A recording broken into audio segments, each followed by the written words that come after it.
ఎట్టి పరిస్థితుల్లో ఒక భార్యకి భర్తకి మధ్య అవగాహనలో ఇబ్బంది వచ్చేట్టు వాళ్ళిద్దరూ దెబ్బలాడుకోవడానికి కారణంగా నువ్వు నిలబడ్డం కన్నా నీకు ఎంత అమర్యాద జరిగినా నువ్వు రాజీ పడిపోవడమే ఉత్తమం తప్ప నీ వలన ఒక భార్యకి భర్తకి మధ్య మాత్రం తగు రావడానికి వీల్లేదు. ధర్మం అంటే ధర్మమే. లోకంలో అత్యంత గొప్ప ధర్మం ఏమిటో తెలుసా అండి? ఏ భార్యాభర్త మధ్య నలుగుడు రావడానికి మనం కారణం కాకూడదు.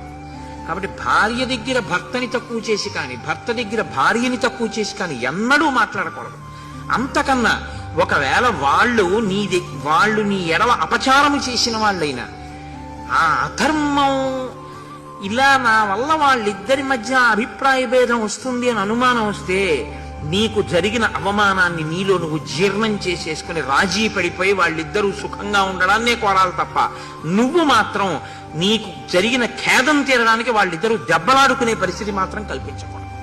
అంతే ధర్మం. రామాయణం అంటే రామాయణమే. నీకు ఆ ధర్మం తెలిస్తే నువ్వు అలాగే ప్రవర్తించాలి. నీకు ఆ ధర్మం తెలియనప్పుడు నువ్వు అనుష్ఠించినప్పుడు నువ్వు రామాయణం చెప్పడం అనవసరం, రామాయణం చదువుకోవడం అనవసరం.